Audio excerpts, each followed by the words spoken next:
of 3 white dudes. And I'm here to tell you that was no racist statement. I had no issue whatsoever with that statement. That was just the gutsy historical truth. Though lately, things have been changing a little bit. I'm going to get to that in just a minute. But obviously, the NBA has had more black players than white players starting in, 1970?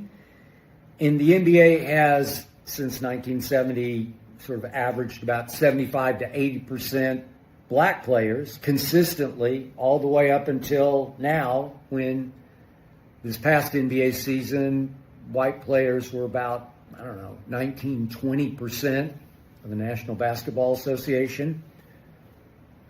It's just a fact.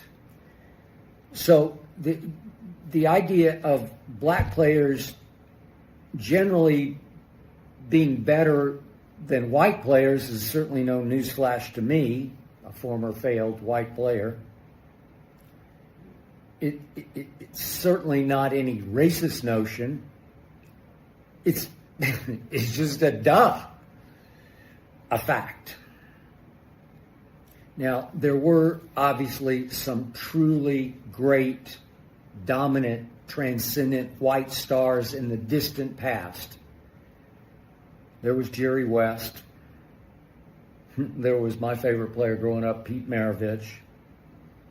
There was my good friend Rick Barry. If you didn't see Rick Barry, you didn't see. And there was the greatest white American center ever, Bill Walton. If only his feet hadn't failed him, what he could have done after winning MVP in the regular season, MVP of the finals, 1977 for the Portland Trail Blazers. Never was quite the same thereafter.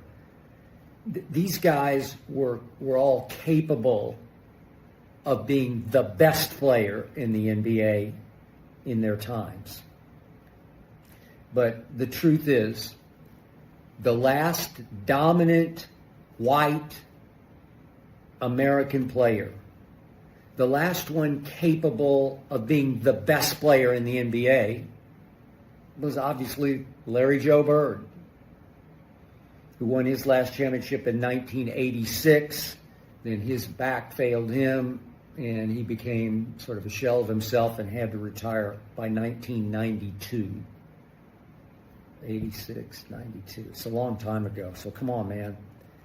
That 86 team did feature a second best player who was also white, and Kevin McHale, and you can argue a third best player who was the sixth man of the year, who was the guy who used to be Bill Walton, revitalized himself as the sixth man of the year and was a major contributor for that team.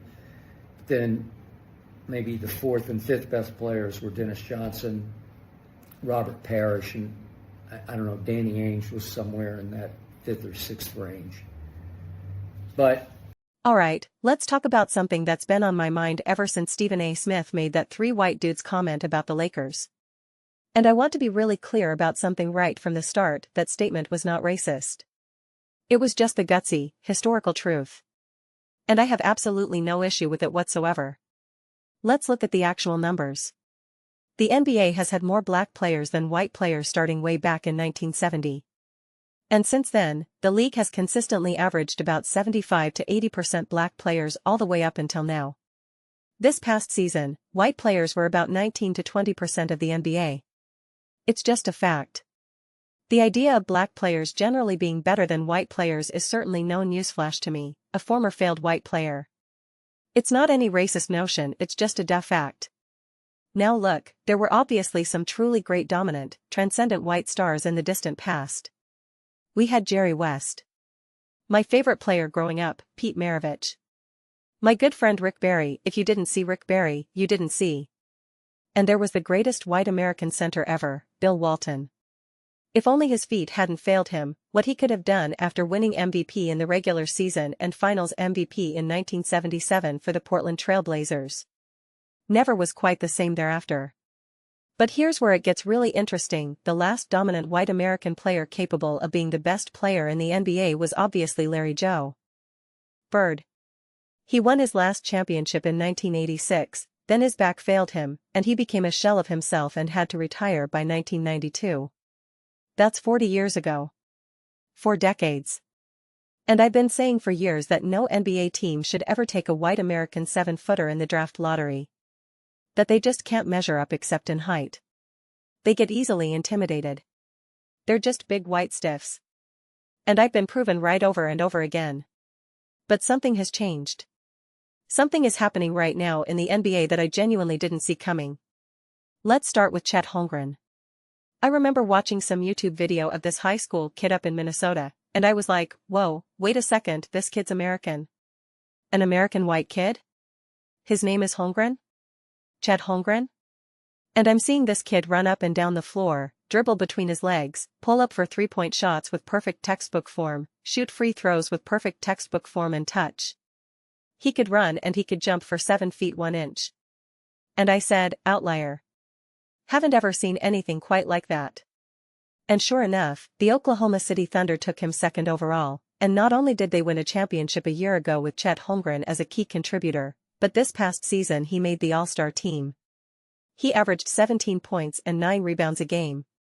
He's established himself as the second best rim protector in all of basketball, behind only Victor Wembanyama. The kid is living up to that second overall pick. And you know what? You might look back at that draft one day and say maybe Chet should have gone number 1. But then there's Walker Kessler. Also in that draft at 22 overall to Utah.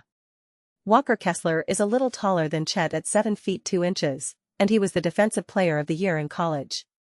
And 2 years ago, Walker Kessler led the NBA in offensive rebounding. A white American center who's no stiff. Not afraid. Nice feel, nice touch with his passing, nice instincts, can pick and roll. And obviously not afraid to bang with anybody because he'll go after the basketball like nobody else will. Now get this, Luka Doncic wanted him badly in Los Angeles. And the Lakers paid a steep price for him, for years, $130 million, and gave up their future draft picks because that's what Luka wanted. And look, I've been critical of Luka, he's inefficient, takes too many threes, turns it over too much. But the fit with Walker Kessler? That's something different. That's something special. And then there's Austin Reeves. For years, $185 million for an undrafted player. I've never in all my time covering the NBA seen a player improve as much from college to pro basketball as Austin freaking Reeves. I go all the way back to covering the Lakers in the mid-1970s for the Los Angeles Times, and I've never seen anything like this. He couldn't shoot threes at Oklahoma in his last 2 years of college, averaged under 30%. And now? He's averaged 37% from 3 in his pro career. He worked at it. He got better. The man is proving to be the best undrafted player in NBA history when it comes to offensive ability.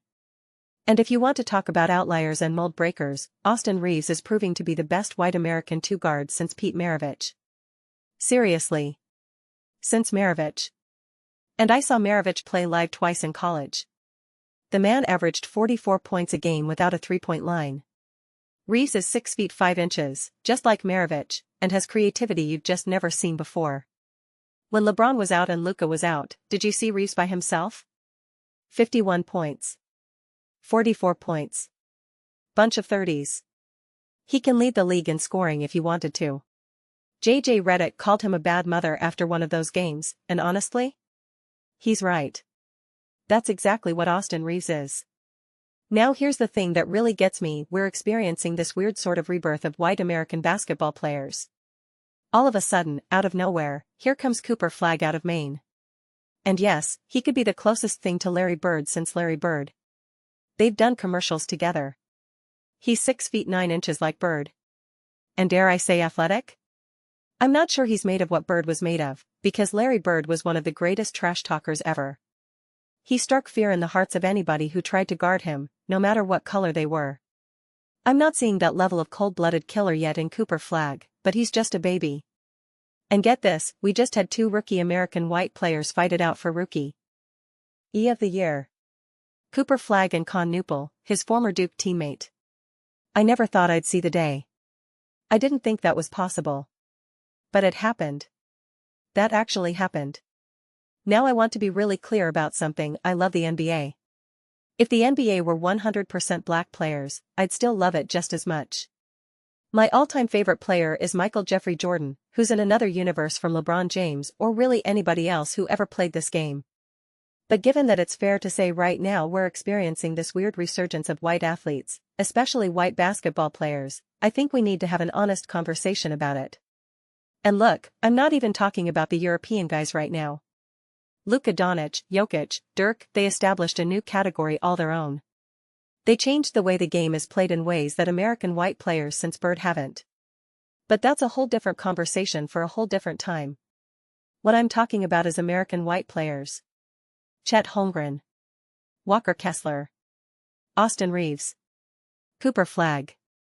These are guys who are genuinely changing the narrative. They're shattering the mold. They're proving that the old stereotypes don't apply anymore. The Lakers right now have Luka, Austin Reeves, and Walker Kessler. 3 white dudes. Stephen A. said it, and he was right to say it. Historically, that's exactly what they look like. But here's the thing, these aren't 3 typical white dudes because really, there's no thing typical about any of these 3. They're rare. They're outliers. They're mold breakers. Could these Lakers be the 3rd best team in the West? Sure they could. With this fit, with Luka having a backcourt buddy in Austin Reeves who has high IQ, and a pick-and-roll partner and rim protector in Walker Kessler to take pressure off the defense, now you have something different. I've been saying for years that white American 7-footers can't play. That they're just tall. That they get intimidated. And now I've got Chet Holmgren and Walker Kessler proving me wrong. And I'm man enough to admit it. Shut my mouth. There are American white centers at 7 feet 1 inch and 7 feet 2 inches who did live up to the hype. The reverse racist? No. I say what I see. And that's what I've been seeing here for the last couple of years. White American players are starting to make some new noise. And honestly? It's about time. Because if the NBA is going to be the best product it can be, it needs the best players regardless of where they come from or what color they are. So let me ask you, are we witnessing a legitimate resurgence of white American basketball players, or is this just a temporary blip? Is Cooper Flagg going to be the next Larry Bird, or is that just hype? And what about this Lakers trio, can they actually compete in the West? Drop your thoughts in the comments below. I read every single comment, and I want to get some real discussions going here. Agree with me, disagree with me, I don't care, let's just have some fun with this. And please do consider subscribing. We're building an amazing community here, and I love seeing you be part of it. Hit that thumbs up, it really helps with the algorithm. This is one of the most fascinating storylines in the NBA right now, and I think we're going to be talking about this for years to come. Thanks for watching, and I'll see you in the next one.